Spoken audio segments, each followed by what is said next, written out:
se decía hígado graso, no se decía hígado graso no alcohólico, se dice enfermedad hepática grasa no alcohólica, enfermedad hepática grasa, y se quedó ahí. El 2020 se quitó alcohólica. Y el 2023 se quitó lo de grasa.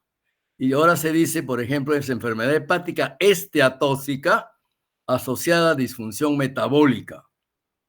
Y por eso que ahora esa es la denominación que se usa, y por eso les digo que es una preocupación mundial en términos de salud pública por su alta prevalencia a nivel mundial.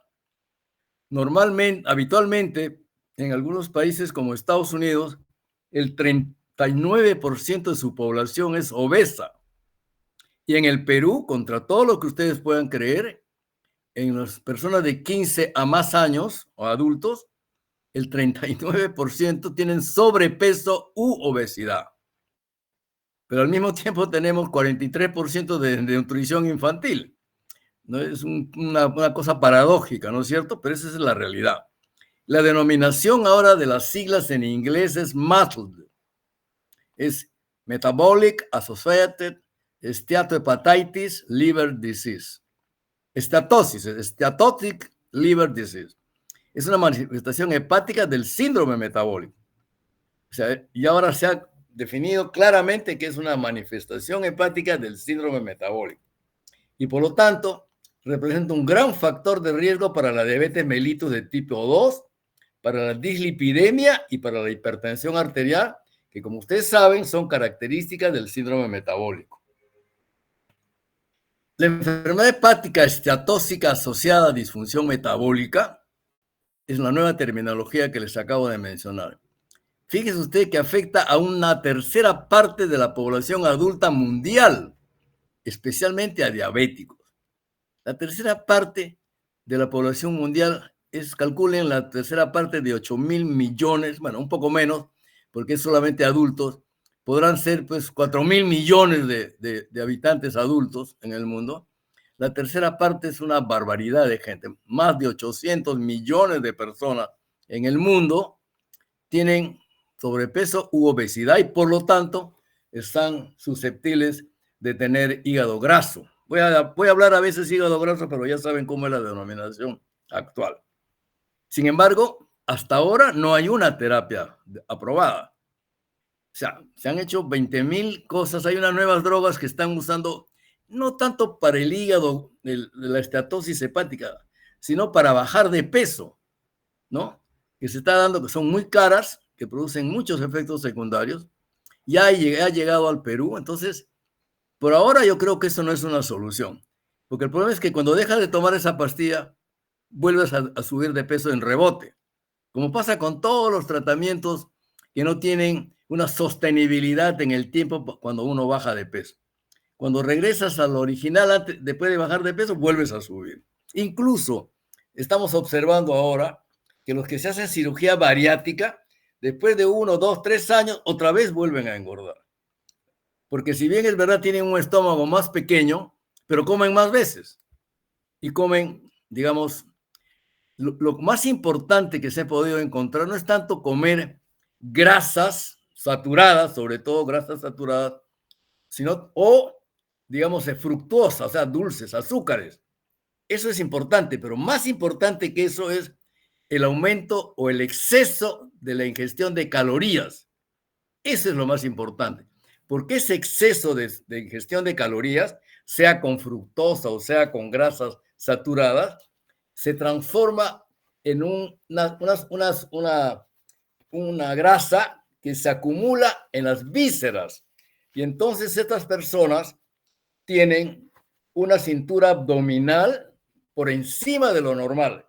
Por eso es que ahora ya no se habla tanto del índice de masa corporal como una expresión de sobrepeso u obesidad. Se sigue mencionando, pero es mucho más importante el tamaño, o sea, el tamaño o la medida de la circunferencia abdominal. Entonces, esta elevada prevalencia de la enfermedad ha sido fundamentalmente alimentada o inducida. ¿Por qué? por un rápido aumento de la conducta sedentaria. Ahora el ser humano en el mundo vive más rápido, sin embargo, hace menos ejercicio, por bajos niveles de actividad física, es sedentaria, y exceso de ingestas calóricas, más que de grasas o de azúcar, ingesta calórica, ¿no es cierto? Entonces, hay que tener mucho cuidado con eso porque a veces se suspende el azúcar en la comida, se suspende la grasa saturada, pero se comen otros alimentos que también generan una gran cantidad de calorías. Eso tiene el mismo efecto porque esas calorías en exceso se transforman en grasa que se acumulan en el tejido visceral, o sea, en las vísceras, o sea, en el abdomen. Así van a ver ustedes personas de cuerpo, de brazos delgados, piernas delgadas, pero sin embargo el abdomen está aumentado, ¿no? Entonces eso es importante. El MASLD, entonces representa la manifestación hepática de un desorden multisistémico, que es heterogéneo en sus causas subyacentes y también es diferente en su presentación, en su curso y en los resultados que se obtienen. Por eso, un experto de opinión lo puede decir que es una nueva definición para la disfunción metabólica asociada a la enfermedad de hígado graso, ¿no? Un International Expert Consensus, o sea, es un consenso internacional que esta es la del año 2020, cuando se quitó la palabra alcohólica, pero se dejó la palabra grasa, ¿no? Ahora vamos a ver en los conceptos claves que les voy a mencionar, prácticamente hace una descripción panorámica de diferentes factores que están participando en el problema de la formación de grasa o acumulación de grasa en el hígado. Por ejemplo, esta acumulación resulta de un desbalance entre el depósito de grasa y la remoción de lípidos. Y esto está impulsada por la síntesis hepática de triglicéridos. Cuando el paciente tiene un sobrepeso o una obesidad, generalmente responde su organismo con una resistencia a la insulina. Y la resistencia a la insulina se traduce que en vez de metabolizar los hidrocarbonados o los azúcares en glucógeno, que es una fuente calórica o de energía de reserva y lo acumula dentro del hígado, lo transforma en triglicéridos. Y entonces el hígado, la célula hepática se llena de triglicéridos. Y eso es lo que nosotros llamamos después esteatosis, ¿no es cierto? Otro punto es que esta esteatosis hepática definitivamente es producto del metabolismo alterado de los lípidos hepáticos, lo que les acabo de mencionar. Y por lo tanto ahí lo más importante es la resistencia a la insulina y el incremento del influjo de los ácidos,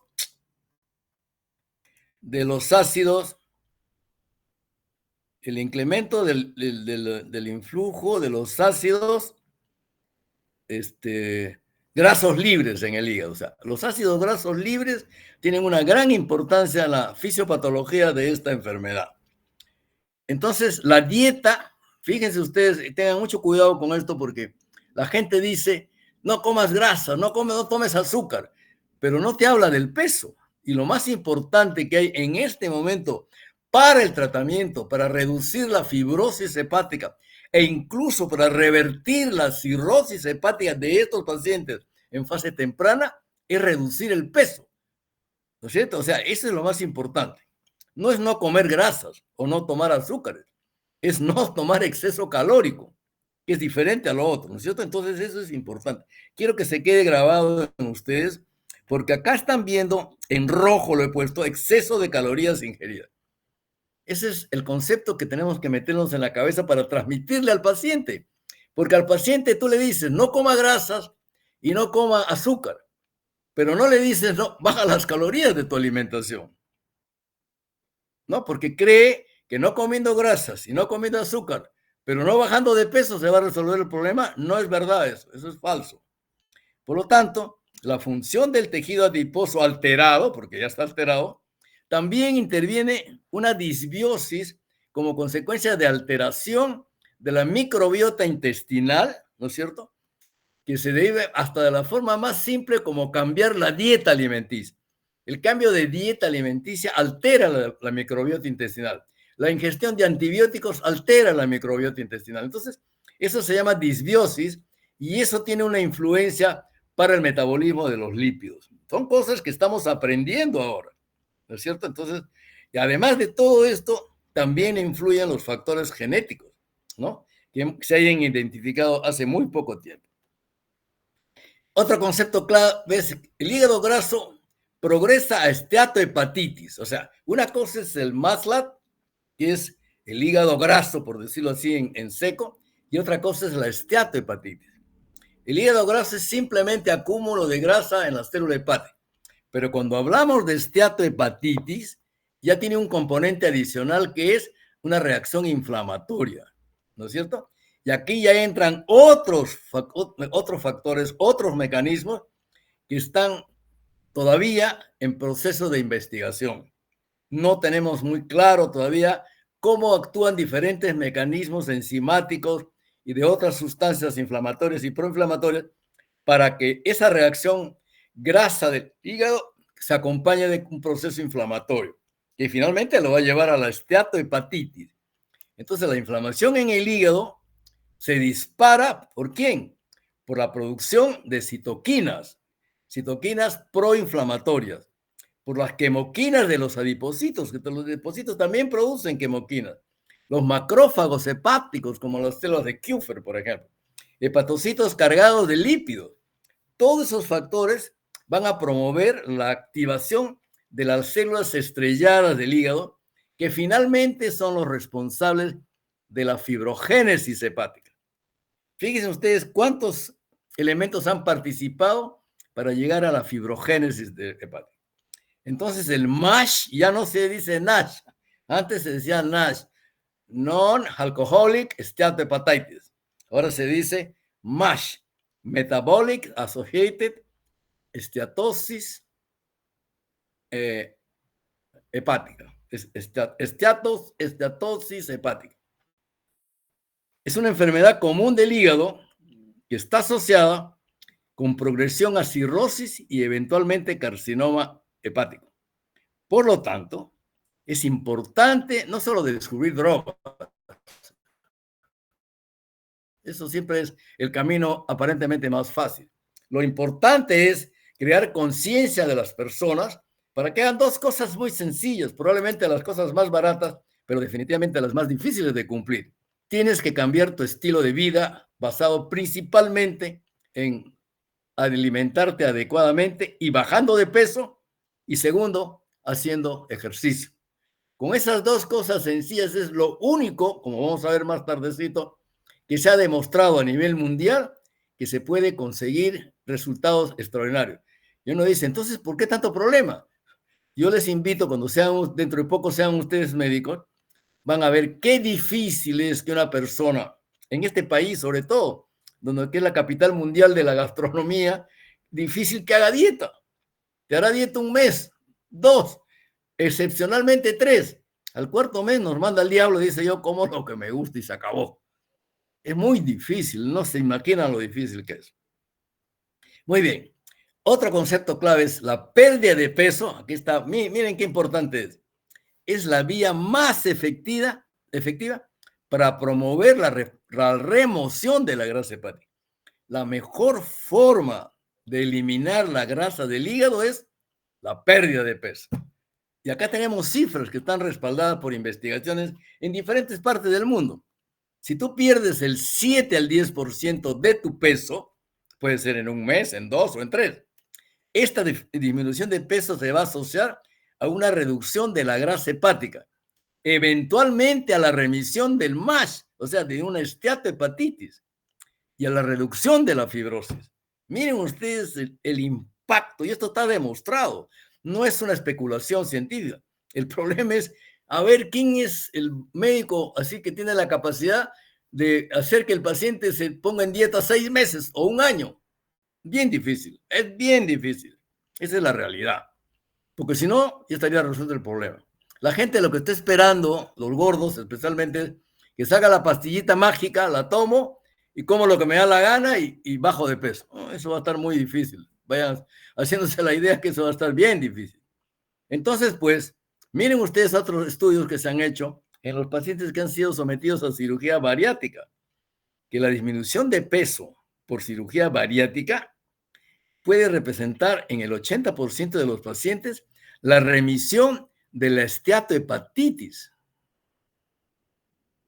La remisión de la esteatohepatitis en el término de un año. ¿Se imaginan lo importante que es esto? ¿No? Okay, o sea, sí hay formas, pero ¿cuántas personas en el mundo se pueden hacer una cirugía bariátrica? O sea, no es una solución inteligente porque la solución que es para un grupo, para una élite, no es una buena solución.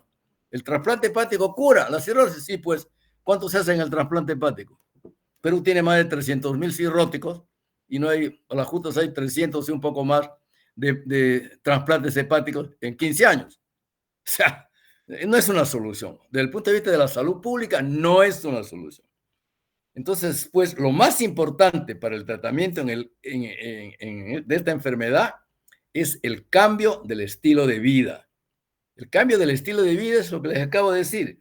Una dieta saludable que tenga como principal objetivo la reducción de peso y el ejercicio regulado, ¿no es cierto?, controlado para ayudar a la pérdida de peso producto de la dieta. Una dieta sola, sin ejercicio, es mucho más difícil de bajar de peso que una dieta con ejercicio. Son cosas muy sencillas, muy fáciles y muy baratas, pero son dificilísimos de aplicar en el tiempo. Ahora vamos a ver un poco de generalidades para que ustedes entren en el escenario del mundo de la enfermedad hepática grasa. El tejido adiposo, en términos generales, es el lugar sistémico que está diseñado para almacenar energía en forma de triglicéridos. O sea, el triglicérido, cuando se transforma en la principal grasa del organismo, en alguna forma, en el obeso sobre todo, va a reemplazar al glucógeno, que en realidad es la fuente energética que se almacena normalmente en personas con peso normal. Entonces, el MALS, o sea, la enfermedad metabólica esteatóxica de hígado, ¿no es cierto? En las formas más severas, no puede llegar a la cirrosis, pero tiene un amplio espectro de presentación, desde formas muy simples, que es una esteatosis simple, a las formas más avanzadas, que es una esteatohepatitis asociada a disfunción metabólica, que ahora se llama MASH, y que puede progresar. Al final vamos a ver quiénes progresan y quiénes no progresan y por qué, a cirrosis o cáncer de hígado. Ese es un poco el final de esta historia. El distintivo de MASH es la acumulación de triglicéridos en el citoplasma de los hepatocitos, que reemplaza al glucógeno, vuelvo a repetirlo. Y esto se origina por un desbalance entre la adquisición de lípidos, es decir, captación de ácidos grasos, y la lipogénesis de novo, y la remoción. Cuando hay un desequilibrio entre lo que tú sintetizas y lo que tú oxidas y eliminas, entonces se produce el aumento de peso en base a grasa que en forma de triglicéridos fundamentalmente, ¿no? ¿Cómo se eliminan los ácidos? Se elimina como un componente de una partícula que nosotros con frecuencia lo vemos en los análisis que le pedimos de colesterol, triglicéridos, HDL, LDL y VLDL, o sea, lipoproteínas de muy baja densidad. No le paramos bola a esa famosa VLDL, no le damos importancia, pero es importante en los pacientes con obesidad, porque es una forma como el organismo trata de liberarse de la grasa que tiene en exceso. Entonces el MASH, que es la forma, digamos, inflamatoria severa que genera fibrosis, está caracterizada por 4 conceptos: esteatosis, inflamación hepática, balonamiento celular y variados grados de fibrosis. Cuando nosotros decimos que un paciente tiene MASH, estamos implícitamente diciendo que tiene algún grado de fibrosis. Y la fibrosis es el prólogo de la cirrosis. Entonces, pues, tenemos que actuar en consecuencia. Por ejemplo, en autopsias seriadas se demostró, ¿no es cierto?, que la obesidad está asociada a un incremento del riesgo relativo para cirrosis en 6 veces. Significado. Traduciéndolo eso de otra manera o hablando de otra manera, Los obesos con esteatosis, solo con esteatosis, tienen 6 veces más posibilidades, ¿no es cierto?, de cirrosis que los que no tienen esteatosis. Entonces ya está probado eso. Igualmente, la obesidad es frecuentemente acompañada por el síndrome metabólico, claro, porque los obesos generalmente tienen mayor frecuencia de diabetes mellitus de tipo 2, tienen mayor frecuencia de retención de grasa hepática, tienen mayor frecuencia de hipertensión arterial, ¿no es cierto? Y tienen mayor frecuencia de diabetes mellitus, porque cuando uno sube de peso al llegar al sobrepeso y sobre todo la obesidad, automáticamente el organismo responde con una resistencia a la insulina. Entonces, cuando el síndrome metabólico y el estado inflamatorio se vuelven más severos, entonces estamos en la situación de un riesgo aumentado de daño hepático mucho más severo que cuando no hay inflamación. Cuando ustedes vean un obeso que tiene transaminasas altas, no esperen 500, 600, no, pueden tener 120, 130 de TGP o TGO, entonces preocúpense porque ese paciente probablemente ya no solamente tiene una esteatosis, sino ya tiene una esteatosis más inflamación. Y eso ya se llama esteatohepatitis. Y eso es el preámbulo de una fibrosis que llegará pronto. Este síndrome metabólico, es exacerbado, ¿por qué? Por exposición concomitante a otros agentes hepatotóxicos.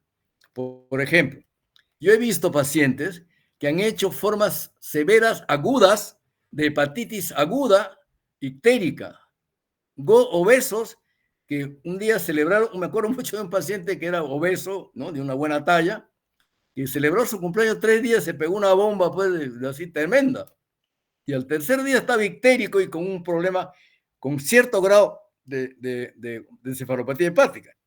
Entonces, cuando revisamos la cosa al final, este era un paciente que tenía esteatohepatitis por la obesidad y se le añadió el exceso de alcohol en muy corto tiempo. No es frecuente, o mejor dicho, no es infrecuente que en la práctica veamos pacientes que hacen formas agudas de hepatitis, entre comillas, en obesos que han ingerido una cantidad excesiva de alcohol. Esos pueden ser no una hepatitis alcohólica, sino el alcohol como hepatotóxico que genera una respuesta inflamatoria aguda adicional a la que ya tenía el obeso por la grasa. Eso es importante, esa combinación es terrible y en algunos casos puede ser hasta fatal, ¿no? También eso pasa con algunas otras causas, como un virus. Un obeso con esteatosis o con esteatohepatitis, que haga una hepatitis B, ¿no es cierto?, o que le pongan anestesia con alotano, puede ser una esteatohepatitis aguda, ¿no?, o sea, severa. Hay que tener mucho cuidado los obesos con determinados medicamentos, con el alcohol, ¿no es cierto?, y con la alimentación. Por lo tanto, pues la obesidad definitivamente se ha comprobado que es un factor predictivo independiente para cáncer de hígado en cirrosis alcohólica. La obesidad. Eso significa que los alcohólicos obesos tienen más riesgo, 3 veces más riesgo de cáncer de hígado que los alcohólicos no obesos. Entonces, con un índice de confianza de 95%. La referencia está ahí. Y más notoriamente en cirrosis criptogénica. ¿Cuál es la cirrosis criptogénica? Lo que les dije al principio. Pacientes que hacen hígado, o sea, una enfermedad hepática esteatóxica asociada a disfunción metabólica, ¿no es cierto?, cuya causa es la obesidad. Entonces tiene 11 veces más riesgo de hacer cirrosis que los pacientes que no son obesos. Entonces, pues, la obesidad es un problema mundial. También la obesidad incrementa la severidad de daño hepático en muchos pacientes. Por ejemplo, veíamos con mucha preocupación pacientes con hepatitis crónica C obesos respondían mal al interferón y a la ribavirina antes, cuando no tenemos los tratamientos modernos. Igualmente la enfermedad hepática inducida por toxinas y la enfermedad hepática alcohólica. En todos esos casos, la respuesta al tratamiento es mucho peor que cuando no están obesos. También la obesidad incrementa el riesgo de insuficiencia hepática fulminante por alotano, que es un anestésico, ¿no? Y otros agentes anestésicos. Todas estas cosas están porque tienen de base estas drogas hepatotóxicas, tienen de base no un hígado sano, sino un hígado ya enfermo por esta hepatitis o por esta inflamación hepática generada por la grasa. Otra cosa que hemos visto también, que el sobrepeso y obesidad es un factor de riesgo independiente para fibrosis hepática. ¿En quién? En ASH. ASH es la Alcoholic Steatohepatitis, o sea, la hepatitis alcohólica y en hepatitis crónica C. Pacientes con hepatitis alcohólica o hepatitis crónica C tienen mucho más riesgo de fibrosis y cirrosis hepática. Y por otro lado, en la cirrosis establecida, el sobrepeso y la obesidad aumenta significativamente la mortalidad. Escuchen bien, la mortalidad solo por tener sobrepeso u obesidad en cirróticos, el score Child-Pugh independientemente del Child-Pugh y de la edad. En otras palabras, un paciente puede tener un Child-Pugh de 5, o sea, un Child-Pugh A, y se pega una bomba o es obeso, ese paciente tiene más riesgo de hacer una hepatitis fulminante o una hepatitis severa que un paciente que no tiene esos antecedentes. Y finalmente, la obesidad es la causa de la mayoría de lo que se llamaba antes cirrosis criptogénica, que es lo que yo encontré en esta pequeña investigación que hicimos el año 2020, ¿no? Con cirróticos en fase compensada, y que fue una sorpresa para mí, pero ya hace un buen tiempo. Entonces, este es un esquema, después lo voy a volver a decir, sobre cuáles son las características del síndrome metabólico. Triglicéridos altos, HDL bajo, menos de 40 en el hombre, menos de 50 en la mujer, presión arterial mayor de 135/85, glicemia en ayunas mayor de 100 o prediabetes, y la obesidad, la cintura abdominal, ahora se ha reducido el tamaño en el hombre. Ahora se habla de 94 centímetros en el hombre y de 80 en la mujer. El que tiene más de 94 en el hombre y más de 80 en la mujer está incluida como un signo del síndrome metabólico. Miren la cantidad de drogas que pueden producir MASH, o sea, esteatohepatitis, ¿no es cierto? Asociada, en este caso, a drogas tóxicas. Desde los citotóxicos, antibióticos como puromicina, tetraciclina, otras drogas que se usan con frecuencia, amiodarona, cumadín, estrógeno, glucocorticoides, que se usa tanto. La misma nutrición parenteral. Pero también hay errores del metabolismo que pueden condicionar o favorecer las situaciones para provocar un MASH severo. Recuerden que MASH es esteatohepatitis. Un MASH severo cuando se nace con estos errores metabólicos. La galactosemia, enfermedad de almacenamiento de glicógeno, homocistinuria, tirosinemia, y desórdenes metabólicos adquiridos. Y en primer lugar, la diabetes mellitus de tipo 2, la lipodistrofia, la enfermedad inflamatoria intestinal, el bypass renal, el Kwashiorkor y marasmo y la obesidad. O sea, todos estos grupos de problemas o de causas son relacionadas de todas maneras. Vamos a ver un poco de la parte epidemiológica. Por ejemplo, la incidencia. No se conoce con precisión la verdadera incidencia del MASH, ¿no? Pero sin embargo, hay algunos estudios que han usado algunos criterios, como este, por ejemplo, hecho en Japón, en el que tomaron como criterio del MASH ALT, o sea, la transaminasa glutámico pirúvica, ¿no? Y encontraron en Japón 31 por 1000 personas por año era la incidencia de una forma inflamatoria del hígado graso. En otro estudio en Japón, en personas que acudieron para descarte de problemas o para un control de la persona sana, ¿no es cierto? Reportaron 308 casos de MASH, de personas que se creían sanas, entre 3.147 que no lo tenían en una evaluación basal durante un seguimiento de 414 días. Esto representa un estimado del 10% anual en las personas que tenían, digamos, este chequeo de personas sanas con sobrepeso, generalmente.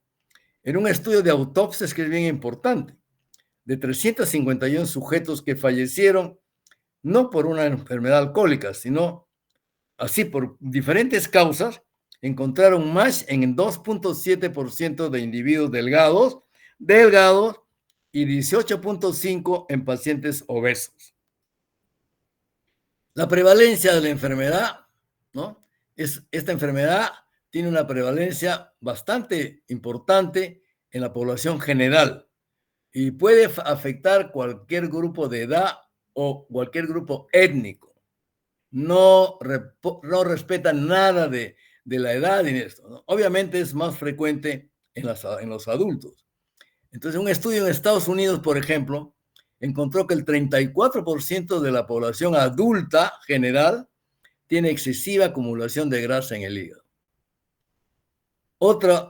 Esta alta prevalencia que se encontró en Estados Unidos se relacionó a la prevalencia de la obesidad, de la diabetes mellitus de tipo 2 y del síndrome metabólico en general. La más alta prevalencia está entre 40 y 49 años de edad, que generalmente es la edad en que, sobre todo las damas, pueden entrar en el proceso de postmenopáusico, ¿no? En la menopausia. El más por ultrasonografía o por tomografía se encontró entre 16 y 23%. El método de imágenes más utilizado para el diagnóstico temprano de la estatosis hepática es la ecografía, o sea, la ultrasonografía. La tomografía para un diagnóstico inicial de estatosis yo no lo recomiendo porque eso tiene muchas complicaciones que ya creo que lo mencioné en clase por la cantidad enorme de radiación que nos introduce en el cuerpo. En estudios post-mortem encontraron más en el 15 al 40% y más entre 2 y 5%. Estoy hablando de pacientes que fallecen por otras causas, no necesariamente por causas hepáticas. En países occidentales está entre 20 y 30%, imagínense, ¿no? La enfermedad hepática asociada a disfunción metabólica. En países asiáticos, 15%. En niños con sobrepeso u obesidad, 3.6%. En algunas poblaciones especiales, como los obesos, sobre todo los obesos con diabetes mellitus tipo 2, puede llegar entre 90 y 100% de los pacientes pueden tener estatosis metabólica, digamos, crónica, por decirlo. En pacientes con diabetes mellitus de tipo 2, obviamente la prevalencia es mucho más alta, ¿no? Puede llegar de 10% en algunas poblaciones a 75%. En aquellos con hiperlipidemia es de 20 a 35%. No se pida ahora colesterol, triglicéridos por pedir. ¿Qué nos interesa de esas pruebas de lípidos? Dos cosas fundamentalmente. No el colesterol total. Uno es el HDL, ¿no es cierto? Que ya tenemos parámetros muy establecidos tanto para los hombres como para las mujeres. En los hombres menos de 40 miligramos por decilitro y en las mujeres menos de 50 miligramos por decilitro. Los triglicéridos más de 150 o que estén tomando tratamiento para triglicéridos, también ese es un criterio, ¿no es cierto? Y glicemia más de 100 en ayunas o en un factor, en la prueba de la glicemia postprandial de 2 horas, más de 140, entre 140 y 190. Todos esos son factores de riesgo que debemos tener como prueba previa en cualquier paciente con sobrepeso u obesidad. Y en pacientes con cirrosis es de 3%. Yo no estoy de acuerdo con eso. Es un estudio del año 2013, 2010. Lo que yo he visto el año 2020 es, como les repito, 26 o 27 de 43 pacientes, que es mucho más del 10%, mucho más. El 3%, perdón. Entonces, pues, la prevalencia es mucho más alta en poblaciones especiales. Ya hemos dicho obesos, diabéticos, tipo 2. En pacientes, una cosa es pacientes con enzimas hepáticas crónicamente elevadas. En la práctica también encontramos personas generalmente con sobrepeso, no necesariamente con obesidad, que tienen permanentemente transaminasas elevadas. Esas transaminasas elevadas, a veces, como no están muy elevadas, tienen, por decirte, 80, 90, etcétera, muchas veces no le dan importancia. Yo creo que sí hay que darle importancia ahora, porque nunca vamos a esperar en una enfermedad hepática de grasa cifras de 400, 800, no, eso yo no he visto por lo menos. En niños, 2.6%. En niños obesos puede llegar hasta 52% la prevalencia de esta enfermedad. En un estudio en Japón, en adultos sanos utilizando ultrasonografía, encontraron 29% de MASLD. La historia natural de esta enfermedad es también importante. Ya conocemos bastantes cosas que pasaron hace 20 años o 30. La verdad que estábamos bien desorientados en cómo se producía este problema y no le dábamos la importancia que tiene. Ahora es una enfermedad que está, digamos, en la agenda mundial de la salud, definitivamente. Entonces, vamos a recurrir a algunos estudios que se hicieron. En 132 pacientes seguidos durante un periodo de 10 años, un tiempo muy importante, ¿no? La variable tiempo en el seguimiento de pacientes de este tipo es extremadamente importante para tener conclusiones que nos digan por dónde va la cosa. En este estudio, el 25% de los pacientes que tenían MASL, o sea enfermedad hepática esteatóxica asociada a disfunción metabólica, progresaron a cirrosis, el 25%. El 12% de los pacientes, de esos 132, en esos 10 años, murieron de una causa hepática, probablemente cirrosis o cáncer de hígado. Los factores que implican riesgo en ese estudio fue la edad mayor de 40 años, el índice de masa corporal mayor de 40 kilos por metro cuadrado, el ratio TGO-TGP mayor de 1, igualito que en la enfermedad hepática alcohólica, en el que TGO está más alto que TGP, la coexistencia de diabetes mellitus o la hiperlipidemia expresada por el HDL, o sea, la lipoproteína de alta densidad, ¿no es cierto? Y los triglicéridos. No es tan importante el colesterol en este problema. Entonces, MASH, que es la gran preocupación que tenemos ahora en los pacientes obesos cuando los vemos, es una combinación de esteatosis, infiltración por mononucleares o polimorfonucleares o ambos, balonamiento de los hepatocitos, necrosis focal, que se conoce como esteatohepatitis asociada a disfunción metabólica. La mayoría de estos pacientes que diagnosticamos de MASH tienen algún grado de fibrosis. Y la fibrosis es el fantasma que nos asusta y nos preocupa porque es el paso previo a la cirrosis. Ahora tenemos un método de ultrasonográfico que ha sido correlacionado con la biopsia para ver el grado de componente fibrótico. Así muchas veces una ecosonografía te va a responder el ecografista, tiene un F2 o F3, ¿no es cierto?, de la escala, ¿cómo se llama? Metrovic, una cosa, ahorita no me acuerdo bien, ya. Entonces ya está eso correlacionado con la parte histológica. De manera que cuando te dicen F4, definitivamente es cirrosis. Con la escala Metavir. O sea, la escala Metavir es una escala que se usa en patología para calificar los diferentes grados de fibrosis.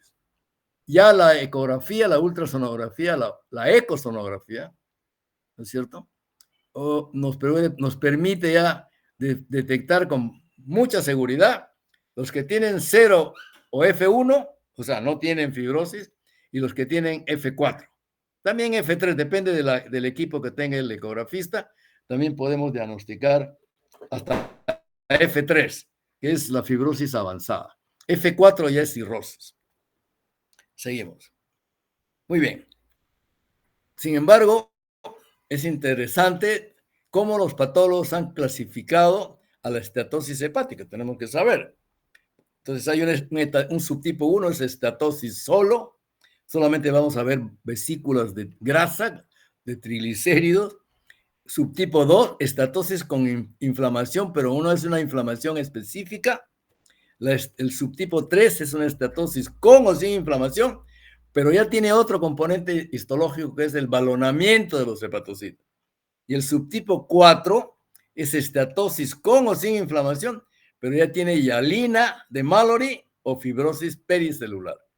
Este es un estadio precirrótico sin ninguna duda. Y acá tienen imágenes. Este, por ejemplo, es un hígado graso simple y vemos las vesículas de grasa distribuidas no muy abundantes. Acá ya tenemos un MASH, pero es un MASH actual. Miren la cantidad de grasa que tiene el hígado, pero todavía no hay fibrosis. Acá ya tenemos un MASH con puentes de fibrosis. Miren ustedes, estos son puentes de fibrosis y acá ya es un MASH con cirrosis.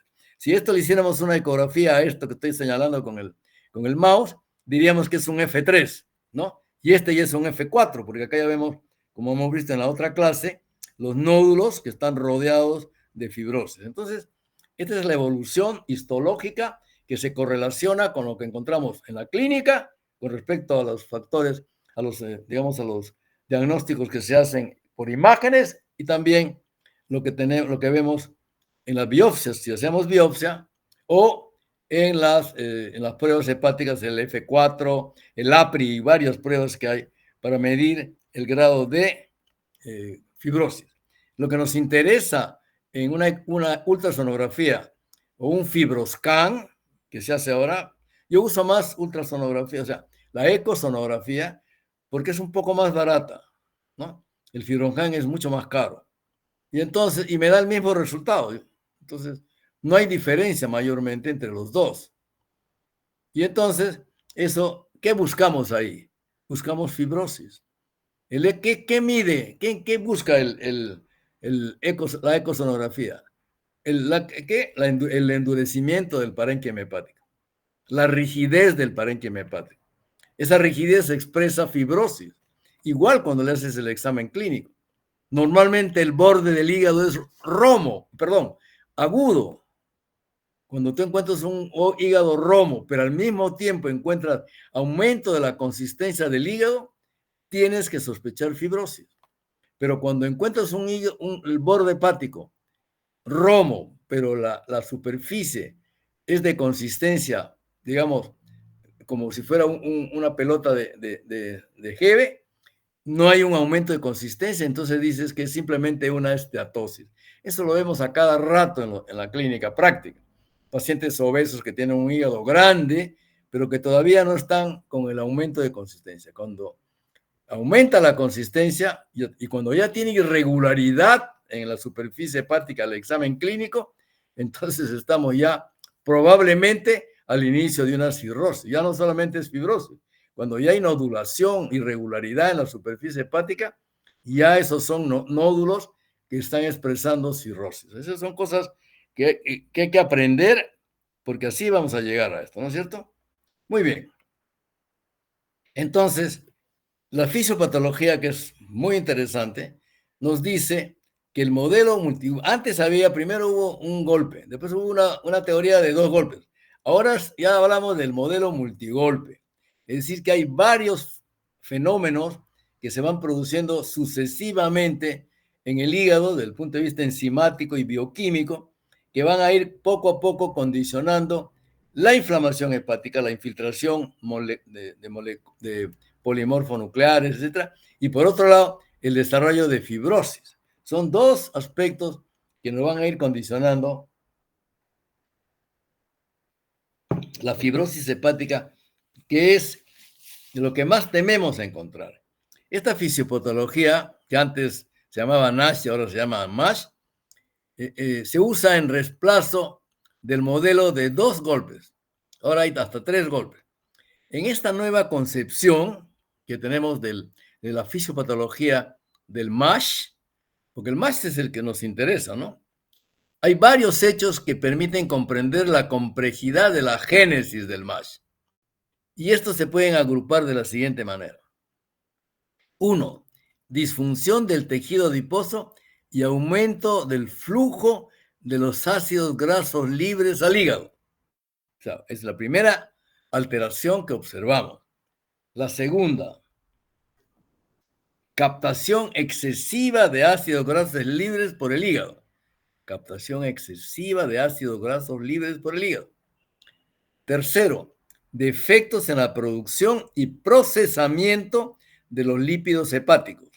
Y el cuarto, defectos en el aclaramiento de los lípidos, que es una cosa importante que decíamos al principio, cuando hay un desbalance entre lo que se produce y lo que se elimina o se oxida.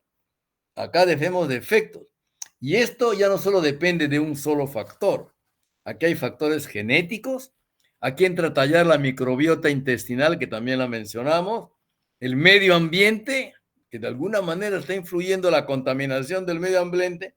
Y finalmente el estilo de vida. ¿Qué es lo que podemos modificar?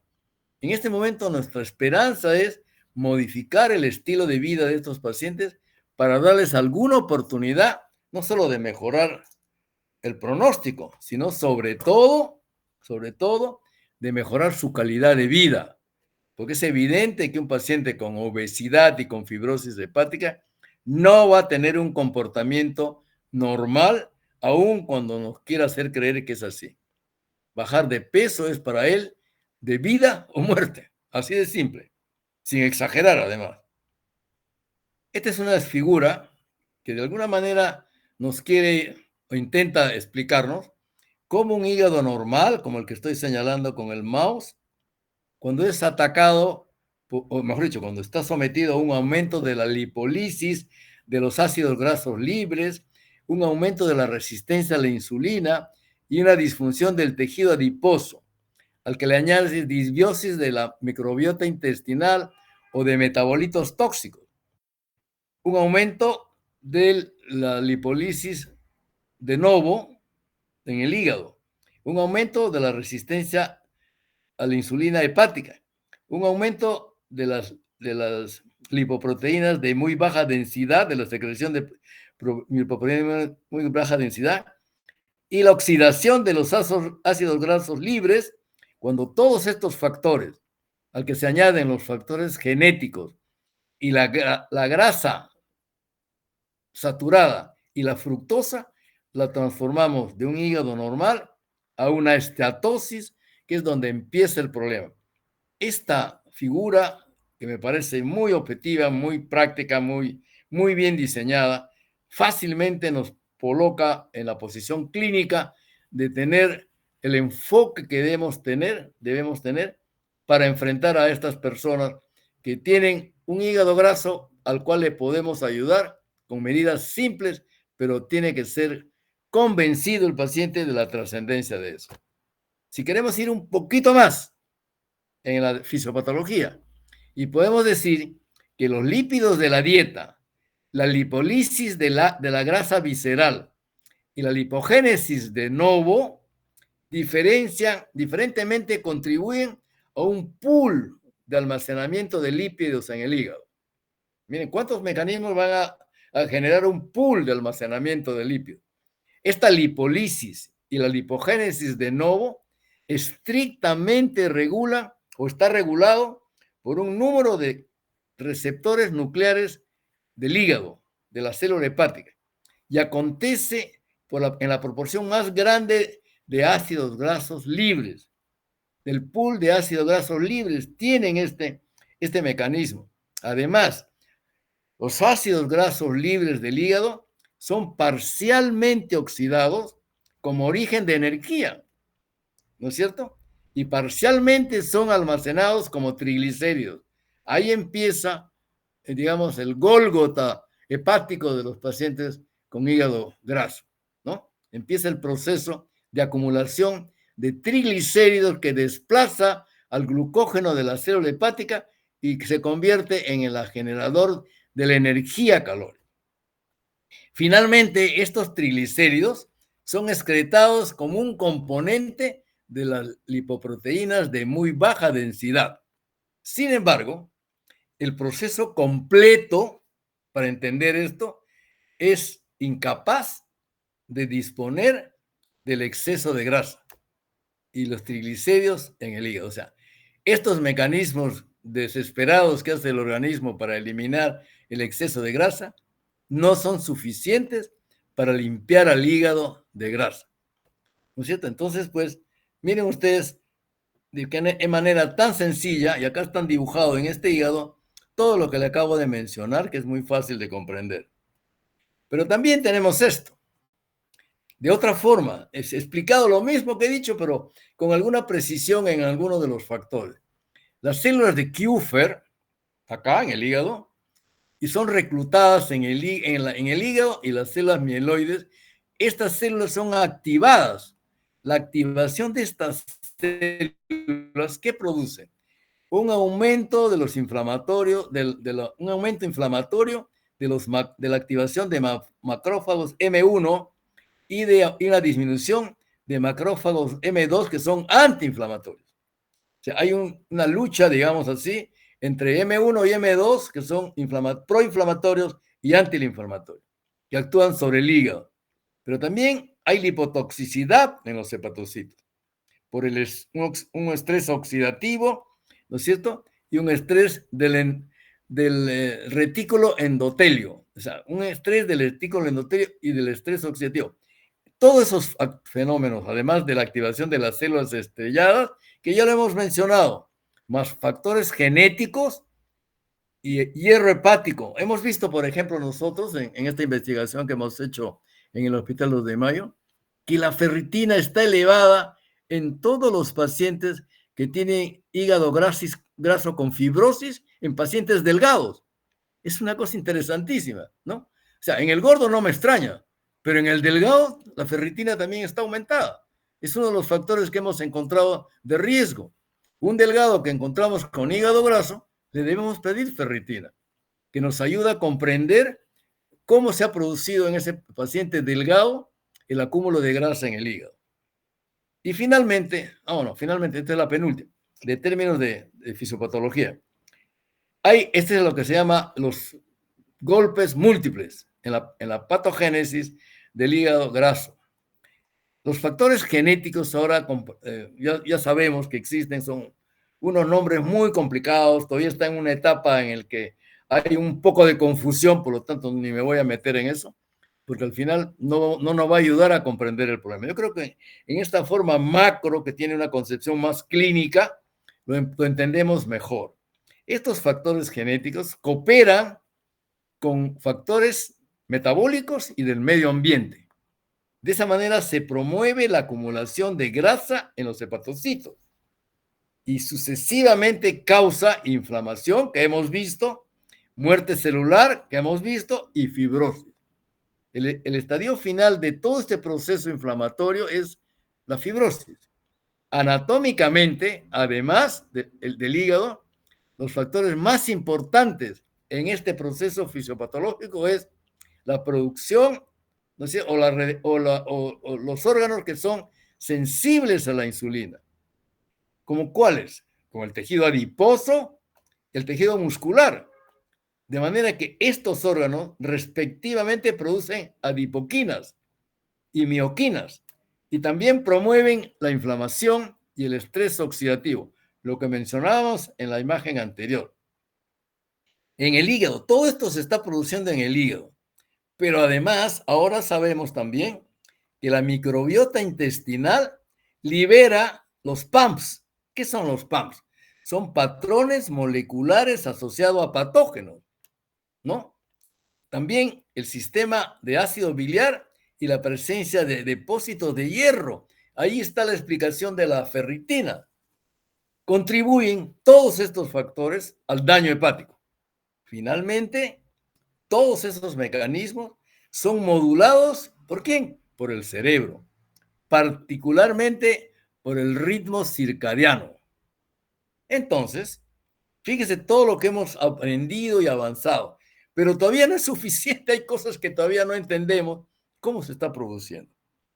Este es, digamos, una síntesis de los famosos 3 golpes, que no lo voy a repetir porque ya lo hemos visto, pero miren ustedes cómo está destacado la resistencia a la insulina, el aumento de resistencia y el aumento de la lipólisis.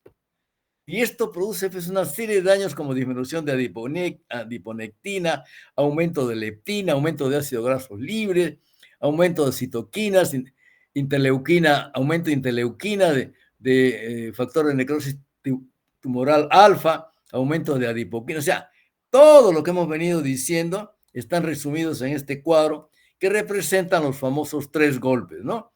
El primer golpe es un aumento de la grasa y que tiene un componente inflamatorio, inmunológico, expresados por células inmunológicas, que van a llevar a la disfunción del adipocito. ¿Qué significa la disfunción del adipocito? Un aumento de resistencia a la insulina y un aumento de la lipólisis. Y ahí se generan una serie de sustancias proinflamatorias, antiinflamatorias. Y empieza ahí una especie de un combate entre sustancias para finalmente llegar en una etapa inicial a la estatosis simple, al MASH, que es esteatohepatitis, y finalmente a la cirrosis. O sea, todo este proceso tan complicado que está acá todavía no es completo. Hay vacíos de nuestro conocimiento para entender todo lo que pasa, ¿no? Y entonces, pero sí encontramos algunos factores, como hemos encontrado en la investigación de hígado graso con fibrosis avanzada en delgados, en pacientes flacos. Todos, o la mayoría de ellos tenían ferritina elevada, en porcentajes significativos. Entonces, un paciente delgado, que no tenga sobrepeso y que sospechemos o diagnosticamos hígado graso, le debemos pedir ferritina porque es un factor que nos va a ayudar a comprender parte del mecanismo que le está produciendo a esa persona que no tiene sobrepeso un hígado graso con fibrosis. Y entonces acá, con esto vamos a terminar. ¿Quiénes progresan? O sea, ya sabemos que hay personas que hacen hígado graso en varios estadios, estatosis simple primero, estatosis sin inflamación, estatosis con inflamación, estatosis con o sin inflamación, pero con células balonadas y finalmente fibrosis. ¿Quiénes progresan a fibrosis y cirrosis y a quiénes se deben tratar? ¿Hay alguna evidencia que factores del huésped como la edad, obesidad y la diabetes mellitus de tipo 2 pueden influenciar la progresión de la enfermedad en MASH? No es lo mismo, por ejemplo, el 7% de los pacientes delgados, ¿no es cierto?, con fibrosis avanzada, ¿no? Tenían, mejor dicho, el 7% de los pacientes que tenían alteración, que tenían incluso diabetes, pero eran delgados, tenían muscle, ¿ok? En nuestra investigación. Ya. Estudios en Francia y en los Estados Unidos demostraron que la edad mayor a 45 y 50 años y el índice de masa corporal mayor a 30 kilos por metro cuadrado y diabetes mellitus fueron asociados independientemente con cirrosis en MASH. Cuando hablamos de MASH, simplemente son pacientes obesos que tienen transaminasas altas y probablemente tienen ya un componente, un grado de fibrosis que lo vamos a determinar, digamos, con una ecografía de un buen equipo ecográfico para poder saber el nivel de fibrosis. Entonces, estos factores que estamos mencionando, como la edad y otro, fueron asociados independientemente, o sea, estadísticamente se demostró que estos factores independientemente están relacionados con cirrosis en los pacientes con MASH. En ambos estudios, acá que estamos mencionando, ¿no? Los obesos mayores o pacientes diabéticos tuvieron una fibrosis significativa que no fue sospechada antes de la biopsia. Fibrosis significativa. ¿Quiénes progresan? Pacientes con cirrosis criptogénica, la famosa. Ahora ya no se habla mucho de cirrosis criptogénica porque ya se han encontrado que muchos de estos criptogénicos eran en realidad pacientes que tenían una enfermedad hepática esteatóxica asociada a disfunción metabólica. Y digo criptogénica porque vamos a encontrar no solo en sobrepeso y obesos, sino también en delgados. ¿Ok? Ya. Entonces, Los pacientes con cirrosis y los de cáncer de hígado pueden presentar perfiles de MASH, sugiriendo que el cáncer puede ser una parte del espectro de resultados potenciales del MASH. Es obvio, una de las causas de cáncer de hígado que encontramos ahora son pacientes obesos con diabetes mellitus de tipo 2. Esa es una realidad patética. Todos estos datos que estamos mostrando sugieren que solo pacientes con MASH tienen un potencial de curso progresivo y será el foco de las intervenciones terapéuticas. O sea, esa es la trascendencia de encontrar un paciente con MASH, así, con esteatohepatitis. ¿Cómo sabemos que es esteatohepatitis? O que puede tener esteatohepatitis, porque las transaminasas están elevadas. No esperen 500, 800, no. Con que esté 120, 80, 90 de TGP y TGO, suficiente. Al principio, y ahora les hago un comentario retrospectivo, cuando se descubrió esto en el año 1980, 81, se llamaba hígado graso no alcohólico. ¿Y por qué no alcohólico? En primer lugar, porque estos pacientes en los que se descubrió esta enfermedad no eran tomadores de alcohol crónicos, empezando por ahí. Y dos, porque la histología que encontraron en estos pacientes con hígado graso no alcohólico tenía las mismas características que tiene el hígado graso alcohólico. Por eso se decía hígado graso no alcohólico, porque los bebedores de alcohol tienen un hígado graso con las mismas características histológicas, pero es un hígado graso por alcohol. Por eso se le llamaba al principio hígado graso no alcohólico, para diferenciarlo del hígado graso alcohólico. Estudio en 22 pacientes con MASH, con biopsias secuenciales por 5,7 años, demostró que el 32% de estos pacientes tuvieron aumento documentado del score de fibrosis, sugiriendo un curso potencialmente progresivo. Recién estamos viendo cómo estos pacientes pueden ir desde una esteatosis simple a una esteatosis complicada. Pero ojo, no todos los MASH, mejor dicho, no todos los obesos con hígado graso van a evolucionar a fibrosis. Porque aquí hay una cosa que es importante, dos cosas importantes, en mi opinión. Uno, los factores genéticos que recién los estamos descubriendo, recién los estamos conociendo. Así como no todos los alcohólicos hacen cirrosis, así como no todos los fumadores severos hacen cáncer de pulmón. Hay factores que todavía no conocemos con precisión. En el hígado graso, recién se están descubriendo factores genéticos que se están tipificando y para ver cuál es la relación que tiene entre los que progresan a fibrosis y los que no progresan a fibrosis. ¿No es cierto? Otro estudio presenta una evidencia indirecta adicional para curso progresivo. La idea era, no es que se apreciaba fibrosis y ahí quedaba, no. Esa fibrosis avanzaba, como avanza las fibrosis en cualquier cirrosis de otra etiología. O sea, ¿no es cierto? El mismo patrón. Entonces, para el curso progresivo del hígado graso nos interesa saber cómo progresan y quiénes progresan. En estos pacientes con cirrosis criptogenética, y dale con cirrosis criptogenética, porque así lo llamábamos, porque no sabíamos cuál era la causa. Estos pacientes tenían en este estudio, que está referenciado ahí, una alta tasa de recurrencia post-trasplante en SMASH y en MASH. Es decir, les hacían trasplante de hígado y recurrían con MASH y con MASH. Lo que quiere decir que había un factor que no había sido adecuadamente controlado, aún con el trasplante de hígado. El trasplante que tú trasplantas es un hígado normal, obviamente, ¿no? Sin embargo, ese hígado normal también pasaba por muscle y también pasaba por MASH.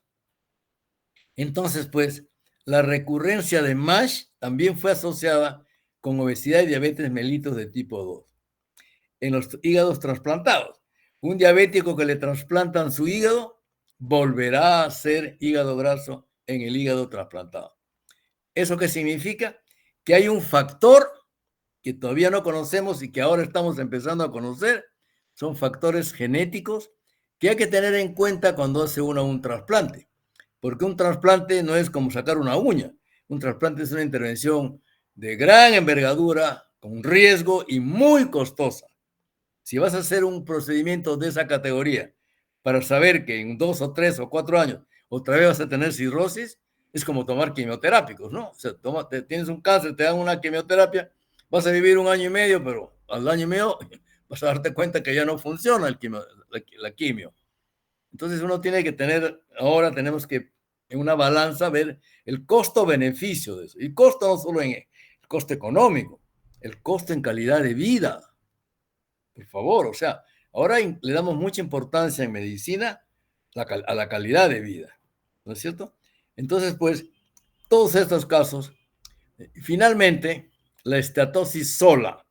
Eso es importante porque hasta ahora hemos hablado de MALST o MASH, o sea, cuando ya hay un daño hepático y de cierta envergadura.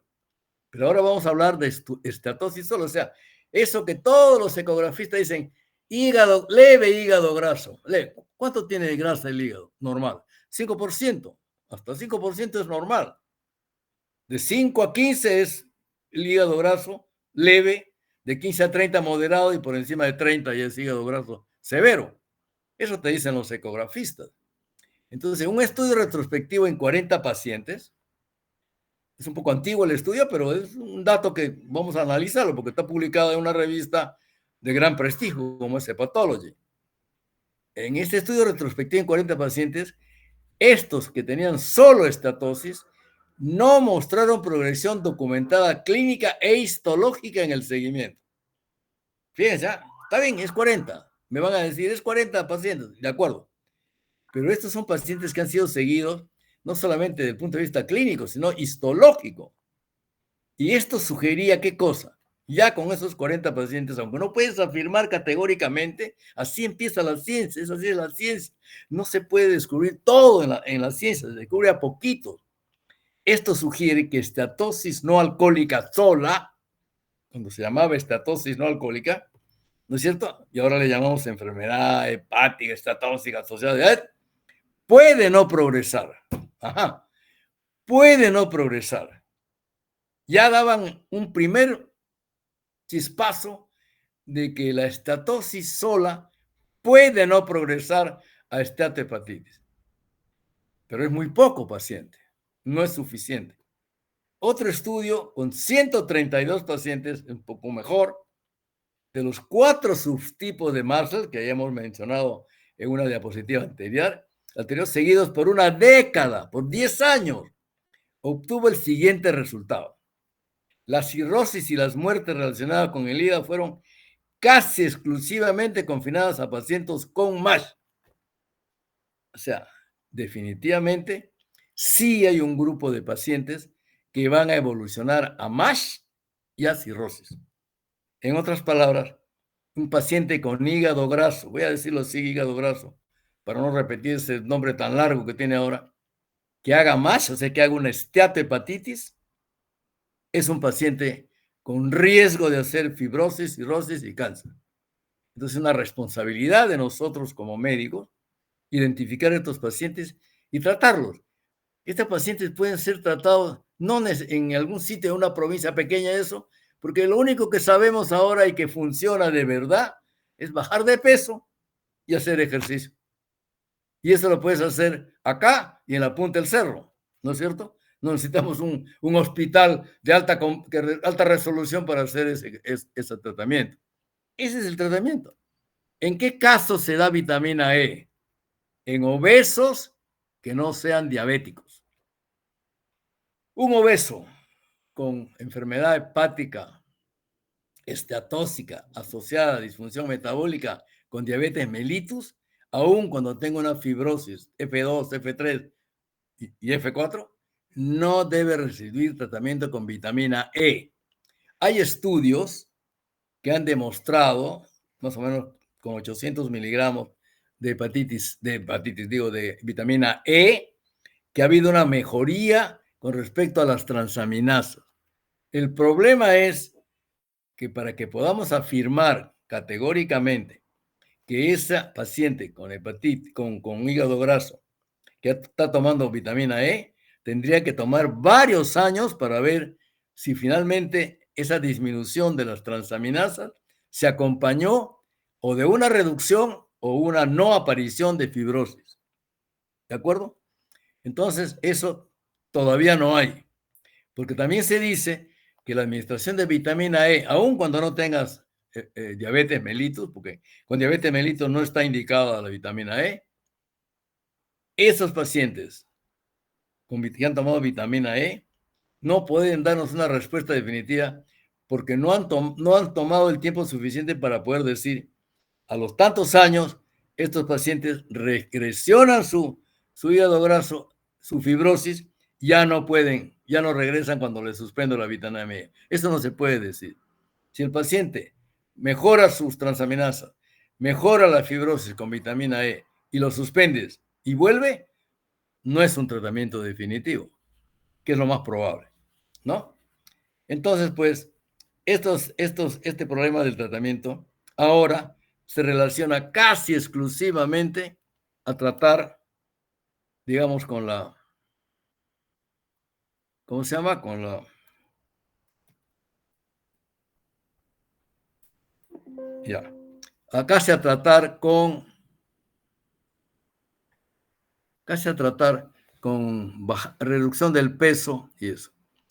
Como le digo, yo he tenido la investigación esta desarrollamos una dieta en pacientes con cirrosis compensada.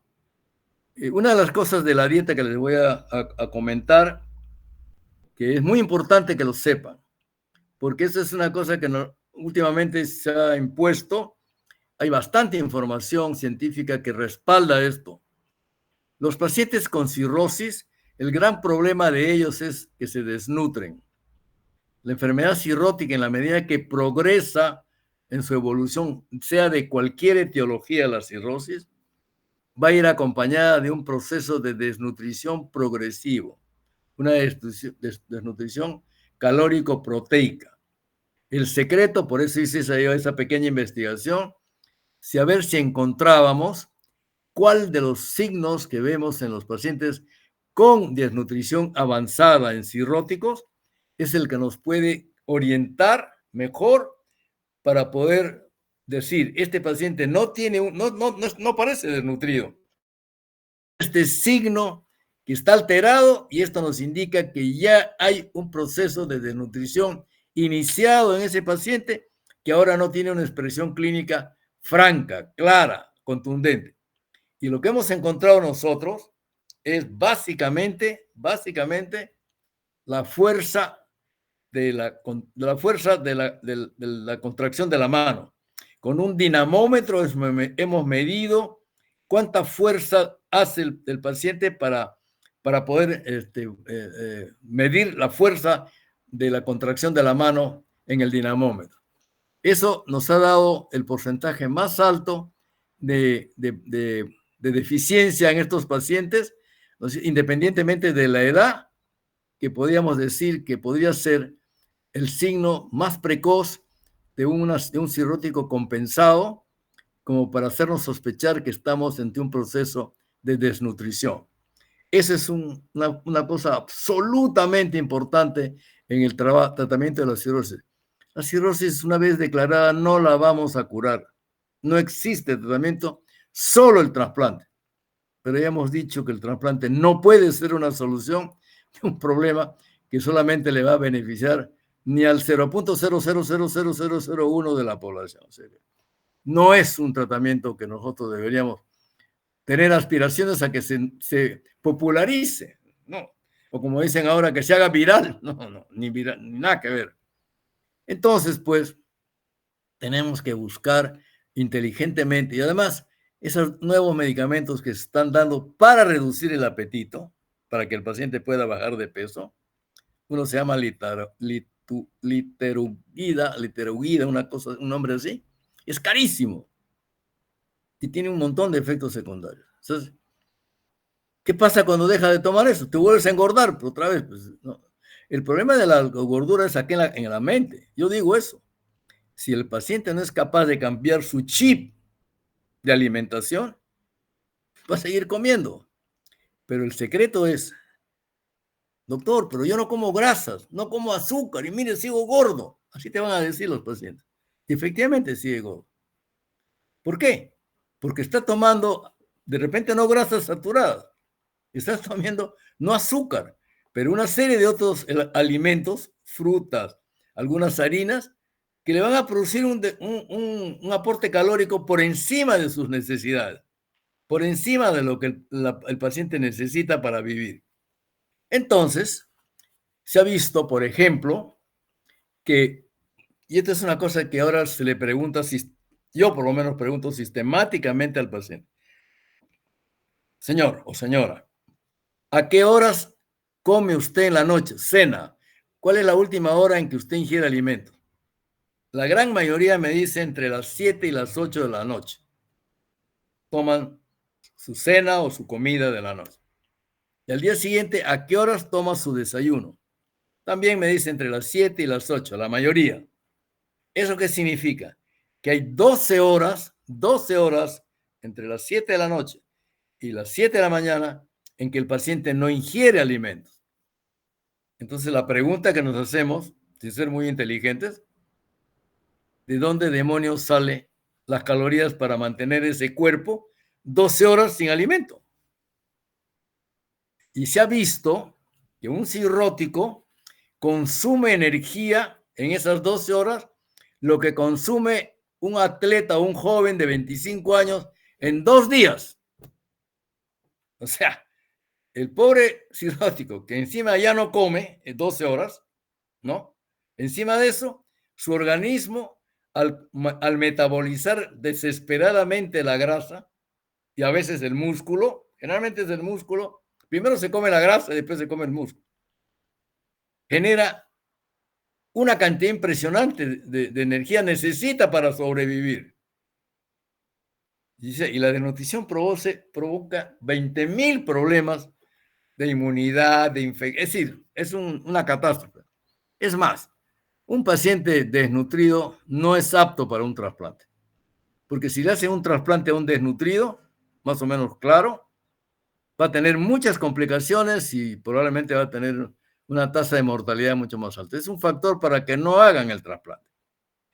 Y para terminar, les digo cómo es el esquema alimenticio de un cirrótico en estado compensado, porque yo le doy incluso en estado compensado y obviamente en estado descompensado, o en estadio descompensado. El cirrótico debe comer entre 5 y 6 comidas al día. Dirán, pero entonces va a engordar. No, no, no.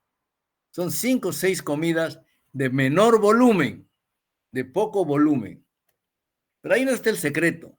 Ahí no está el secreto. El secreto está en que la última comida, la última de la noche, la última, debe ser alrededor de las 11 de la noche. ¿No? Ese es el secreto. ¿Por qué es el secreto? Porque si el paciente come esa comida a las 11 de la noche, que puede ser un alimento que tenga 300 o 400 calorías que se puede conseguir, yo le voy a decir lo que yo les doy en el desayuno y en las 11 de la noche. Ese paciente, esas 12 horas, ya no se va a comer todos sus músculos y su grasa, porque ya tiene un aporte calórico de 300 o 400 calorías que al estar en reposo absoluto, acostado, durmiendo, ¿no es cierto?, le va a permitir mejorar, digamos, mejorar su consumo energético en el sentido de que ya no se va a autodigerir él, como si fuera un caníbal, sino va a ser reemplazado por esas calorías que le estamos dando. Este país maravilloso que es el Perú, yo siempre digo, algunos se ríen cuando yo digo eso, pero es lo que yo pienso con absoluta honestidad. Esta es la tierra prometida. Tiene todo, absolutamente todo. Somos un país bendecido por Dios. Donde tengo dudas es en el pueblo elegido. Eso sí, tengo algunas dudas. Pero que es la tierra prometida, no tengo dudas. ¿Por qué digo esto? ¿Cuál es el alimento que tiene los aminoácidos esenciales más importantes para generar una respuesta de proteínas en el cuerpo y que además impiden la encefalopatía hepática. La quinoa. La quinoa. ¿Y qué otro alimento que también es sano, que se puede tomar de día, de noche? Es un alimento que genera un buen porcentaje de calorías y de proteínas. El cuáquer, o sea, la avena. Entonces, yo le digo a los pacientes, usted va a tomar su desayuno con una taza, media taza de quinoa, otras 3 cucharadas más de avena, le pone leche deslactosada y le agrega, si no es diabético, le agrega miel. Ese alimento así preparado, de 1 o 2 cucharadas de miel, tiene más o menos alrededor de 400 calorías. Eso en la noche es absolutamente digerible, mejor dicho. El paciente lo puede digerir. Duerme normal, duerme bien. Algunos dicen, no, doctor, muy tarde, no voy a vas a dormir. No es un alimento pesado. Y los pacientes, por lo menos, no bajan de peso tan rápido. Se mantienen. Y el resto del día es un alimento en el desayuno. A media mañana, una especie de snack, o sea, un jugo de fruta, ¿no? El desayuno es eso que les he dicho, pero también puede ser adicional, ¿no? Un pan, ¿no es cierto? Un pan, y también puede ser pollo en hilachas o palta, porque la palta, miren ustedes si somos un pueblo, en la tierra prometida. La palta son ácidos trans que no hacen daño al hígado, o sea, no producen más grasa en el hígado. Es más, se recomienda para las personas sanas en una forma de hacer una especie de profilaxis o prevención del hígado graso, comerse una palta diaria, o por lo menos media palta diaria, porque tiene un tipo de ácido graso, de grasa, que es beneficiosa. No así las carnes, la grasa del animal, que sí tiene grasa saturada, porque la grasa de la palta es poliinsaturada. Y las poliinsaturadas tienen los aminoácidos ramificados, que son los que necesita el cuerpo para formar proteínas.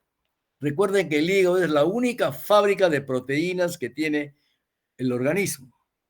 Por eso es que la albúmina y las protombina, el tiempo de protombina, son los dos indicadores funcionales que nos dicen con más claridad el estado funcional del hígado. Son dos cosas sencillas que lo pueden hacer en cualquier hospital o en cualquier posta médica. Albúmina y tiempo de protrombina. Con esos dos nosotros podemos monitorear el nivel de funcionamiento del hígado. Y si se puede hacer bilirrubina, mejor, porque como les dije en la clase anterior, la bilirrubina es un indicador pronóstico en cirrosis. Los pacientes cirróticos que empieza a subir la bilirrubina es un signo de mal pronóstico. ¿Ok? Entonces, eso es el tratamiento. Claro, cuando es diabético sí nos crea un problema porque ya no podemos añadirle miel. Entonces le tenemos que añadir algún otro alimento en vez de la miel, que reemplace a la miel, en términos de calóricos sobre todo. Recuerden que dije en la clase hoy que lo que importante no es tanto la grasa o el azúcar, lo importante es el exceso calórico. Lo que no deben hacer las personas es exceso calórico porque eso va a producir obesidad. Y en la cirrosis, las 5 o 6 comidas, ¿no? Lo ideal sería que tomen desayuno a las 6 de la mañana, por ejemplo. Cuanto más temprano, y a las 11, entonces el tiempo que están sin comer nada, pues es muy poco, muy corto, y ya no les afecta mayormente. Ya no necesita autodigerirse el paciente. Primero su grasa y después sus músculos. Recuerden ustedes que un paciente cirrótico avanzado, ¿cuál es la figura? Que le hemos mostrado en las fotos. Los brazos y las piernas como la araña, como las patas de la araña, y el abdomen voluminoso, abombado, ¿no es cierto? ¿Y por qué es eso? Porque ha perdido su grasa.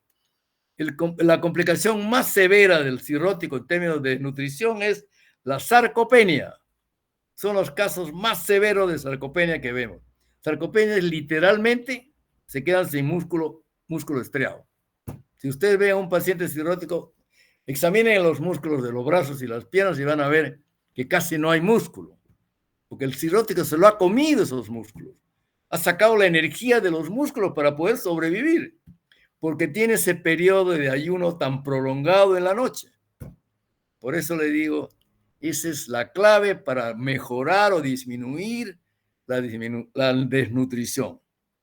Y eso creo que es bueno, ¿no es cierto? Porque no tenemos otra arma.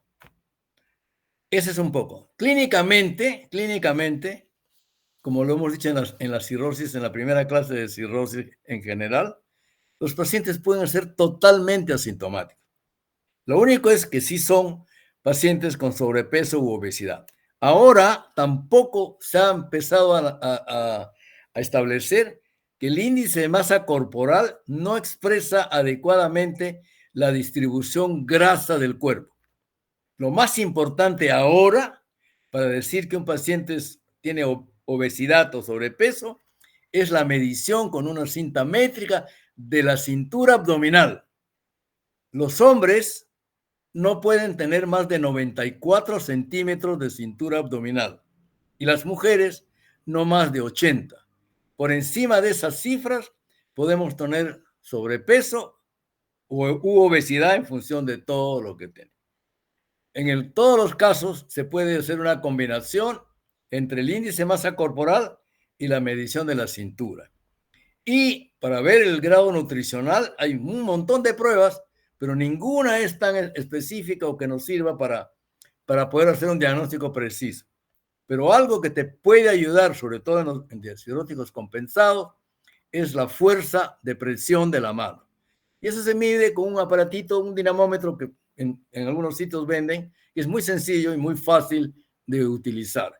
Con esa prueba tan sencilla, que no cuesta nada, y con cosas sencillas, ese es hacer una medicina realmente con rostro humano, no buscar la última chupada del mango en medicamentos que finalmente no te resuelve el problema. Tomarás literugida, como se llama ese medicamento, pero ¿qué pasa cuando dejas de tomar? Vuelves a engordar. ¿Alguien puede soportar un gasto tan grande con esto? No, pues no, eso no es una medicina que debemos nosotros aspirar, porque muy pocos van a poder pagar eso. Tenemos que buscar cosas que nos ayuden a la mayoría de las personas, porque la mayoría de las personas que tienen cirrosis en general no son ricas, no son los millonarios. También hay, por supuesto que hay, pero generalmente son los pobres, ¿no? Entonces, tenemos que pensar con un espíritu, digamos, de solidaridad social y darle cosas que sí los podemos dar, porque este país tiene una riqueza extraordinaria en alimentos, es decir, no pueden quedar. Y fíjense ustedes, tan importante es la nutrición para mí en medicina, que estoy asesorando una tesis que ya está terminada de una nutricionista que hizo su doctorado, ¿no? Ha sido alumna mía en el doctorado, y esta chica con un técnico en eso y con el apoyo mío, ha desarrollado un aplicativo, fíjate, un aplicativo para tu celular, que ya tiene patente en Indecopi, se ha patentado en Indecopi.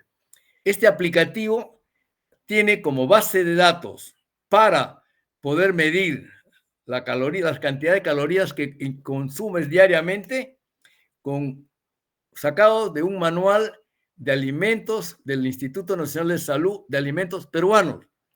O sea, utilizando alimentos como, o sea, que te dice caucao, arroz con pollo, ¿cómo se llama? Pollo, lomo saltado, etcétera. Ese manual de 134 páginas ha sido editado por el Instituto Nacional de Salud y con esa base de datos se ha alimentado a este aplicativo. De manera que con este aplicativo en tu celular tú puedes saber cuántas calorías has consumido hoy día, porque finalmente eso es lo que importa en la cirrosis, el consumo calórico, no tanto las grasas como la fructosa o el azúcar, sino cuántas calorías has consumido.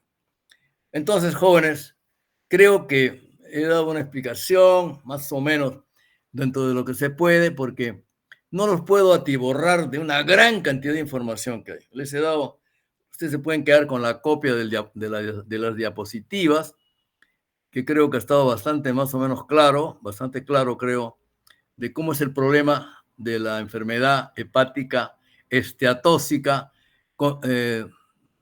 asociada a disfunción metabólica. Bueno, eso era todo y gracias. O sea, cualquier pregunta, si hubiera alguna pregunta, con mucho gusto lo puedo responder. ¿Me están escuchando o ya se fueron todos? ¿Ah? Sí, le escuchamos, doctor. En realidad, como digo, este es un problema, a mí me apasiona y estoy trabajando desde la línea de investigación que tengo yo. Hace muchos años que yo investigo hígado. Empecé con hepatitis B en una época y luego hepatitis C, hepatitis A. Todas las hepatitis he investigado yo en el Perú. Después me pasé a hidatidosis hepática, ¿no? Y también algunas otras enfermedades autoinmunes del hígado. Empecé a trabajar en nutrición en cirrosis, ¿no? Que he publicado una revisión también, que a cada rato me llegan pedidos de que les envíe el texto completo o que escriba un otro capítulo de eso. Le digo esto no porque me estoy haciendo propaganda, sino les digo la importancia que tiene la nutrición. Los laboratorios farmacéuticos no le dan importancia porque no hay un medicamento que va a tener que ver con la nutrición, entonces no es negocio. Entonces la nutrición está por eso un poco abandonada desde el punto de vista de la investigación. Y nosotros tenemos una oportunidad como país gastronómico del mundo número 1, poder hacer investigación en nutrición. Y eso va a tener repercusión, porque lo que yo he publicado, me llegan muchos pedidos para que yo publique en otras revistas o publique incluso en un libro. Me están que me acargorsean, pero no tengo tiempo para... Ya no, se necesita tiempo para preparar una cosa así. Entonces, yo creo que ese es un punto. Y ahora estoy muy contento porque esta tesis que se ha terminado y ha generado este aplicativo que ahora tiene patente de Indecopi, vamos a poder, digamos, promocionar. Imagínense que yo le he dicho a la alumna, a la doctorando, le digo, vamos a hacer vamos a consultar con, ¿cómo se llama? Promperú es el que produce el que publicita el turismo en el Perú, ¿verdad? Promperú creo que es, ¿no? Le digo, vamos a hacer una reunión con ellos, le digo, y hacemos una conferencia de prensa, porque esto va a ser muy importante para los turistas que vengan. Viene un turista acá, se dice, qué rica la comida peruana. Nosotros le podemos vender un aplicativo donde va a poder darse el gusto de comer la mejor comida del mundo y al mismo tiempo controlar las calorías que está comiendo. Porque la base de datos para calcular las calorías está con comidas peruanas, sacadas del manual del Instituto Nacional de Salud. Si se come un caucao, vas a ver cuántas calorías comió.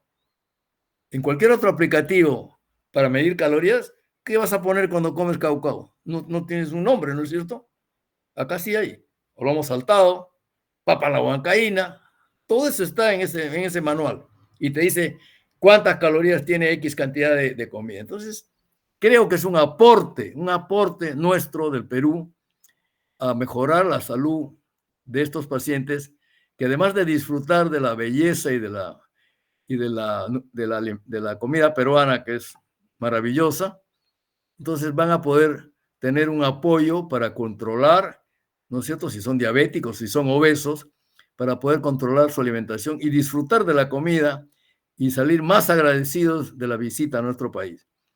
Uno se siente muy orgulloso y muy feliz cuando has contribuido, aunque sea con un milésimo de una millonésima de granito de arena, a que la gente quiera más y disfrute más del Perú.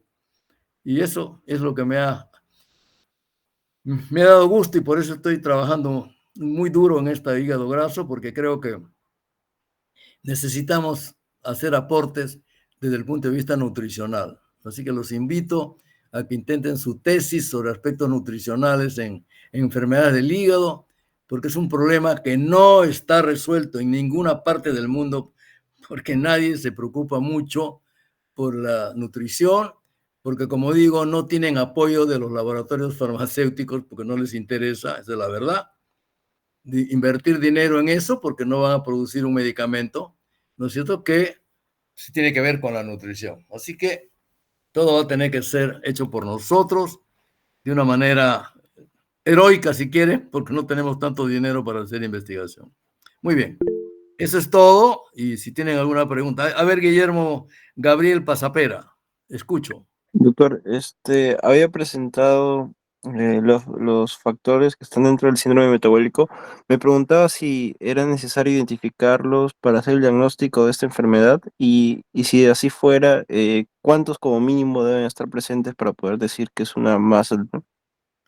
Bueno, a ver, estás hablando de la fibrosis de hígado por hígado graso, ¿no es cierto? Estoy hablando de la enfermedad hepática Ya, esteatóxica gracias, ya, asociada. ya. Bueno, en todo paciente que tenga sobrepeso u obesidad, debemos hacerle de rutina las transaminasas. Los criterios bioquímicos básicamente son HDL menos de 40 miligramos por decilitro en el hombre y menos de 50 en la mujer. Triglicéridos menos de 150 en ambos casos o que tengan tratamiento para bajar triglicéridos. ¿Ok? Tercero, ferritina, ¿no? Una ferritina elevada, como hemos podido comprobar en esta publicación que hemos hecho del hígado graso con fibrosis avanzada en delgados, tiene mucha importancia, ¿no? En el gordo, bueno, tenemos otros criterios, ¿no es cierto? Obviamente la glucosa, ¿no es cierto? Si es un obeso con diabetes y tenga transaminasa. Pero el signo más importante para mí, para que yo desarrolle una investigación de este paciente sobre su grado de compromiso hepático por enfermedad hepática esteatóxica, digamos, asociada a disfunción metabólica, son las transaminasas. Un paciente que viene con 120, 100, 80, 90 de transaminasa pirúvica, ¿no? O sal acética, es una persona que necesita ser evaluada más a fondo para poder ver si en realidad tiene un hígado graso metabólico y si lo tiene, cuál es el nivel de fibrosis. Lo que más nos importa a un hígado graso es determinar hasta donde sea posible porque no te van a aceptar la biopsia. Es muy ilusorio hablar de biopsia. Me parece a mí que el mejor método es las imágenes. Las imágenes. Un buen ecógrafo nos puede dar una imagen muy importante para ayudarnos. Del punto de vista clínico, aparte de la obesidad, que es evidente, porque no hay que hacer ninguna investigación, nunca nos olvidemos, si no es muy obeso, si tiene sobrepeso, de medir la cintura abdominal. Eso también es muy sencillo, ¿no es cierto? Muy sencillo, ¿por qué? Porque con una cinta métrica puedo medir. Y ahí tenemos parámetros internacionalmente aceptados. Más de 94 en hombres, más de 94 centímetros, y más de 80 centímetros en mujeres. Cifras por encima de esos valores, con HDL menos 40 o menos 50, más ferritina alta y un hígado que se pueda palpar o que ecográficamente tenga un nivel de esteatosis que está por encima del nivel de moderado o por lo menos moderado, amerita una investigación más profunda para determinar el diagnóstico preciso. Esos son todos los datos. Hay una serie de pruebas ahora de biomarcadores como el APRI, como el FIB4, etcétera, pero eso es simplemente para ver el grado de fibrosis. Pero tenemos una prueba más sencilla que es una ecografía, ¿no es cierto? Que no es no invasiva y no es muy cara y nos puede dar una idea mucho más avanzada. En esta investigación que hemos hecho y que hemos publicado, hemos añadido los biomarcadores. Y más de uno. Y algunos dijeron, ¿por qué han puesto más de uno? Bueno, porque ninguno de esos biomarcadores tiene la certeza que tiene otros exámenes. O sea, si tú haces imágenes con una ecosonografía y encima haces un APRI o un FIB4, etcétera, entonces ya tienes 2 o 3 elementos más para reemplazar a la biopsia. Lo ideal es una biopsia, obviamente, pero a ver cuántos pacientes se van a dejar hacer biopsia, aparte del riesgo y el costo de la biopsia. Entonces, tenemos que juntar elementos de juicio. Clínicamente, les repito lo que les dije en la clase de cirrosis general, lo que más ellos manifiestan en mi experiencia personal, y también se está publicado, es el cansancio. Ellos no lo dicen fatiga, ellos dicen cansancio. Se sienten sumamente agotados haciendo lo mismo. Aparte de lo que tienen las personas obesas, porque le duelen las rodillas, etcétera, etcétera. Pero el agotamiento, el cansancio excesivo, vespertino, en un paciente que se repite permanente y te avise eso, lo que quiero es mi cama a las 5 de la tarde, ese es un paciente que hay que examinar el hígado, sea gordo o no sea gordo. En hepatitis crónica también he visto eso, ¿no? O sea, obviamente en cirrosis. Esa sería más o menos las sospechas para poder, y la forma como tú puedes hacer el diagnóstico, ¿no? Tenemos varios elementos para hacer el diagnóstico digamos, de MASH, ¿no? Que es transaminasas elevadas, HDL, triglicéridos, ferritina, ¿qué más? Cintura por encima de 90, 94 en el hombre, 80, etc. Con eso se hace el diagnóstico básico. Pocas veces se llega a la biopsia, de verdad, porque en realidad tenemos bastantes elementos de juicio clínico no invasivos, hay que pensar también en el paciente. Ahora las biopsias que se hacen ya no se hacen biopsias ciegas, ahora se hacen biopsias laparoscópicas, porque una biopsia ciega en una fibrosis no muy avanzada te puede sacar una muestra de hígado normal. ¿Y qué hacemos? Ha corrido un tremendo riesgo el paciente, ¿no? Y le ha costado buena cantidad de dinero porque generalmente se quedan una noche hospitalizados o por lo menos 12 horas hasta que no haya ningún riesgo de hemorragia después de la biopsia. Entonces, no es un procedimiento de rutina y no se le puede recomendar, salvo casos especiales donde tenemos dudas diagnósticas, porque hay otra enfermedad que puede estar intercurriendo dentro de un hígado graso. Esos son casos especiales, pero el caso común, muy poca. En la práctica se hace muy poca biopsia, solamente para investigación. Entonces, yo creo que con ese perfil que te he dado es más que suficiente para hacer el diagnóstico. Pero transaminasa elevada de una persona así nomás, que se hace un examen de rutina, ese es sospechoso, hay que investigarlo, ¿no? Y si tiene sobrepeso, más. Y si además tiene diabetes, más. Y si tiene hipertensión, más. O sea, síndrome metabólico tienes que buscar. Eso es muy fácil, el síndrome metabólico. Un síndrome metabólico en un obeso, te vas de frente al hígado, porque ahí puede haber un problema. Esa es más o menos la idea práctica para que manejes un paciente con sobrepeso, ¿no? De cualquier edad, no necesitas ser una persona mayor, ni siquiera un niño, porque un niño también puede ser fibrosis hepática por enfermedad hepática esteatóxica. Doctor, Sí. ¿y es posible que mediante exámenes o clínica podamos diferenciar entre hígado graso y esteatohepatitis? ¿Un periodo de qué, perdón? ¿Es posible que mediante la clínica o estudios de laboratorio podamos diferenciar el hígado graso de la esteatohepatitis? Claro, pues te estoy diciendo, o sea, esteatohepatitis es un hígado graso que tiene reacción inflamatoria y probablemente fibrosis. Si tú te encuentras las transaminasas altas y te encuentras un F3 en una ecosonografía de hígado, ese ya no es una esteatohepatitis con fibrosis hepática. Pero si no encuentras ni transaminasas, ni un F0, un F1 en una ecosonografía, es una estatosis simple. O sea, ahí todavía no hay fibrosis. ¿Entiendes? O sea, la ecosonografía nos mide la rigidez del hígado y la transaminasa nos mide o nos indica la reacción inflamatoria del hígado. Se están necrosando células hepáticas y se necrosan porque están llenas de grasa. Y entonces las celulitas hepáticas llenas de grasa revientan, explotan y sueltan transaminasas, ¿no? Ese es un poco, en términos prácticos, ¿no? O sea, y en los delgados, añadir ferritina de toma, en lo gordo también, pero en el delgado es importantísimo. Si no recuerdo mal, a ver, déjame ver en este estudio que hemos hecho, cuántas veces, a ver,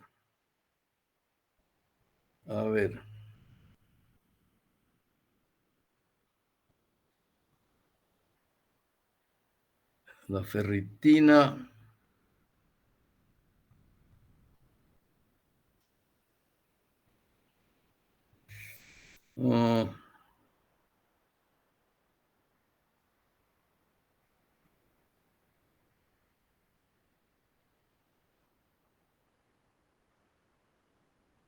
No está acá, no lo hemos puesto en el resumen, pero...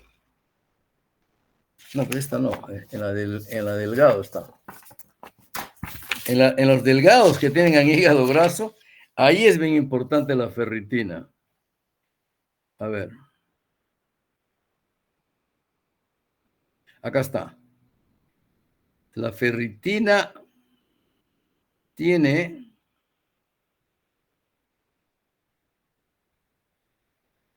11.8 veces es más frecuente la ferritina en delgados con hígado graso y fibrosis avanzada. O sea que la ferritina es un dato bioquímico importante en delgados, en pacientes delgados que tengan sospecha de esteatohepatitis con fibrosis.